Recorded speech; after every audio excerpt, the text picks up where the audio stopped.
Mateo 16, capítulo 16, versículo 18. Si hay algún amigo que no tiene Biblia, dele la Biblia, dele ahí y marque con el dedo Efesios 1 del 17 al 23. El tema en este día, y ojalá que usted lo guarde, que usted lo atesore: la iglesia tiene la respuesta. Ese es el tema. La iglesia tiene la respuesta.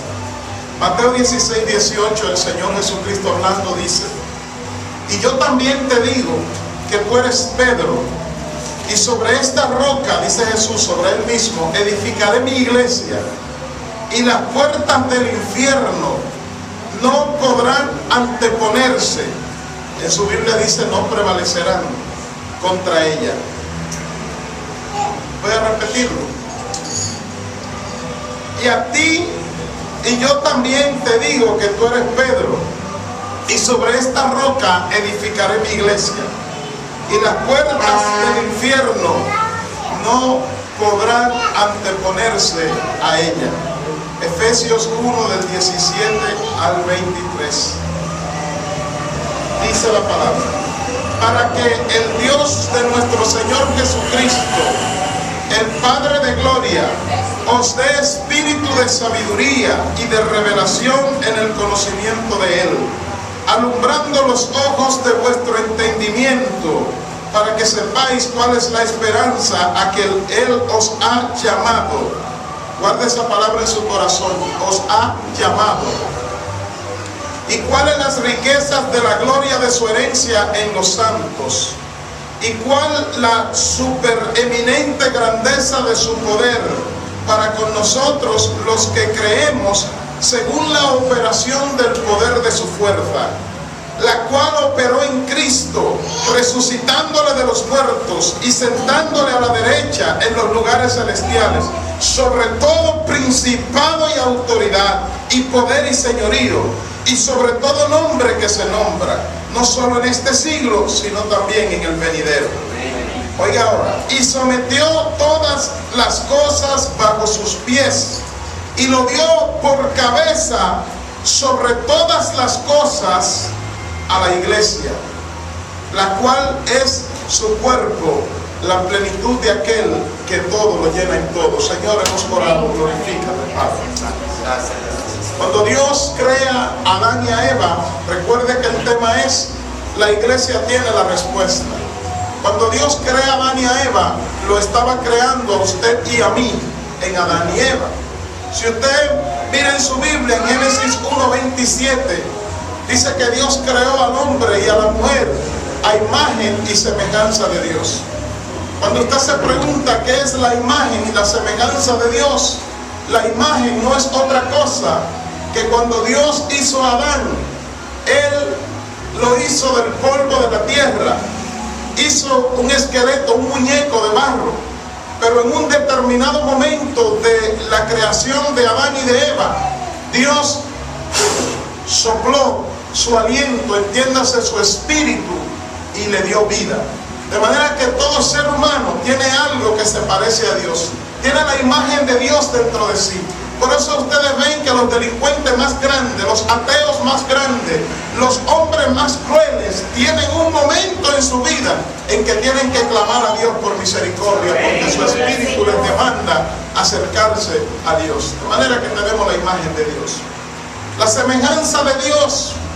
Cuando usted ve un animal, los animales tienen lo que se llama inteligencia animal, pero los animales no pueden hablar, no pueden negociar, los animales no pueden resolver conflictos, ellos actúan por instinto. Usted y yo no. Usted y yo tenemos lo que los psicólogos llaman inteligencia, voluntad, capacidad, y ahora se habla también de la libertad que tenemos, entiéndase el libre albedrío, de manera que lo que lo hace a usted un ser humano, un animal diferente a los demás, es que usted tiene inteligencia, usted tiene voluntad, usted tiene capacidad, lo que llaman intelecto, capacidad y voluntad.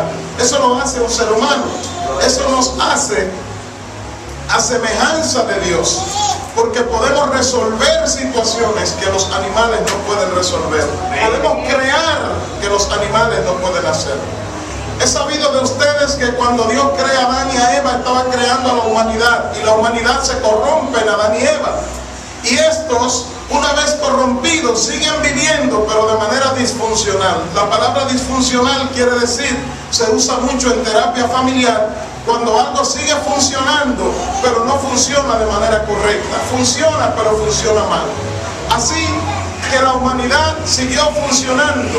Y dice la Biblia, que narra la historia de la creación, pero también la historia del trato de Dios con los seres humanos, que Dios comenzó a tratar con el hombre. Trató a través de los ángeles, trató a través de los patriarcas, trató a través de los profetas, trató a través de la ley, trató a través de los reyes, y los seres humanos seguían corrompidos.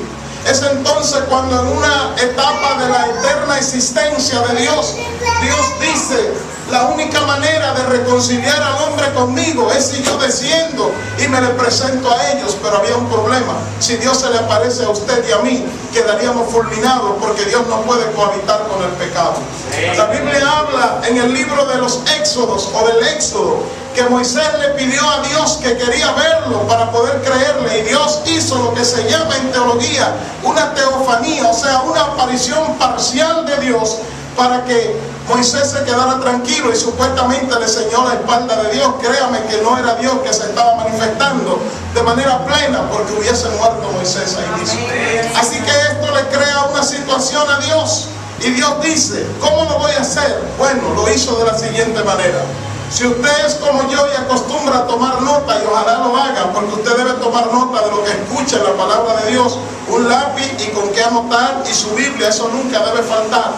Y cuando usted lee la Biblia en el libro de Juan, capítulo 1, versículo 1, dice de manera textual, en el principio era el verbo, y el verbo era con Dios, y el verbo era Dios, hablando de Jesús. Traducido a nuestro idioma, lo que está diciendo, que Jesús, antes de venir a la tierra, habita como la acción de Dios, habita como el verbo de Dios. El accionar de Dios se manifestaba a través de Jesús, pero no se llamaba Jesús. La Biblia dice que es el verbo. Entonces en el versículo 14 de Juan dice que el verbo se hizo carne y habitó entre nosotros. Resumido, como Dios no puede dejar de ser Dios, y Dios no puede presentarse al hombre como Él es, porque el hombre caería fulminado por su pecado, lo que hace es que la esencia de Dios entra en el vientre de María. Allí nace Jesús, un hombre común y corriente en una parte, pero divino por otra parte, porque fue concebido sin pecado, fue concebido sin maldad, fue concebido, oiga bien, perfecto. Y Cristo comenzó su ministerio predicando las palabras más hermosas que yo he escuchado. Yo soy poeta, yo escribo, me gusta escribir, me deleito. Tengo poemas que han concursado, tengo poemas que me han pedido para poner en libros, pero yo nunca he oído ni he leído palabras tan dulces y tan hermosas como las palabras que se encuentran en la Biblia. Cuando Jesús inicia su ministerio y comienza diciendo por las calles, arrepentíos y convertíos, porque el reino de los cielos ha llegado a ustedes. Traducido a nuestro idioma, lo que estaba diciendo era, arrepiéntanse, reconcíliense con Dios, porque ha llegado el que viene a quitarle el trono a Satanás y pone en sus corazones el reino del Señor. Denle un aplauso.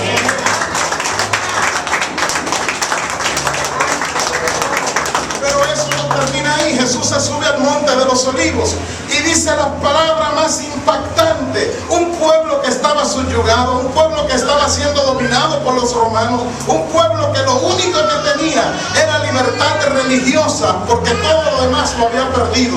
Y Jesús comienza diciendo, bienaventurados los mansos, porque de ellos es el reino de los cielos. Bienaventurados los humildes, porque ellos verán a Dios. Bienaventurados los pobres en espíritu, porque ellos serán con Dios. Palabras preciosas. Pero teníamos un problema. Jesús se tenía que volver ahí. La razón, porque Jesús, como les digo, en el cielo es Dios, es el verbo, pero estaba en una etapa como Salvador en la tierra, y Él no podía quedarse como Salvador todo el tiempo aquí. Él tenía que irse, y cuando Él se tenía que ir, Él siendo Dios dice, no hay problema, yo vine, me he ganado un grupo, tengo 12 aquí, y de los 12 no están bien convertidos. Tengo un grupo de 70 por allí, tengo otros grupos por allí, pero no me he ganado la humanidad. Entonces Jesús dice, por eso no hay problema, yo sé cómo lo voy a hacer. Él reúne a sus discípulos, los saca de Jerusalén, lo lleva a una región llamada Filipo, y allí les dice, le hace una pregunta. Jesús es un maestro en comunicación. Una de mis carreras es la comunicación, amo la comunicación, pero Jesús es el maestro perfecto de la comunicación. Jesús aquí usa una técnica que consiste, algo muy importante, tú no lo puedes decir de manera rápida, porque se perdería o causaría un impacto negativo. Entonces Jesús lleva de manera gradual lo que Él quiere decir y comienza motivando y llamando la atención de los discípulos. Si usted lee, no lo voy a leer, pero si usted lee en Mateo 16, usted verá en el versículo, vamos a ver en el versículo 13 en adelante, Jesús le pregunta, ¿quién dice los hombres que yo soy? Yo le hago una pregunta a usted, si Jesús es Dios, ¿no sabía Él qué decía la gente quién Él era? Pero Él quería que los discípulos le dieran toda su atención. Entonces Él hace la pregunta, ¿quién dice la gente que yo soy? Pedro estaba ahí, ya estaba listo para hablar. Pero uno de ellos dijo, Señor, unos dicen que tú eres Juan el Bautista, otros dicen que tú eres Elías, otros que eres Moisés. Y Jesús entonces dice, ahora tengo la atención de todos, me están mirando todos, ahora no se me están distrayendo, ahora voy con la pregunta, ¿y quién dicen ustedes que soy yo? Pedro levanta la mano y dice, Señor, tú eres el Cristo, el enviado, el ungido de Dios. Jesús mira a Pedro y le dice, bienaventurado eres, Petros en griego, Pedro, Petros, bienaventurado eres, tu nombre en griego significa pedacito de roca, Pedro, pero te voy a decir algo, lo que has dicho no te lo ha revelado carne ni sangre, sino mi Padre que está en los cielos. Pero tengo noticia para ti, Pedro, tengo noticia para ustedes. Tú eres Petros, una piedra pequeña, pero yo soy la Petra, la roca grande, en el 18, y sobre esta roca edificaré mi iglesia, y las puertas del infierno no podrán anteponerse a la iglesia. Es lo que dice el texto. Bendito sea Dios. De manera que Jesús se fue, pero al irse le dejó una encomienda a la iglesia. Yo no voy a leerlo todo porque, como les dije, voy a ser breve.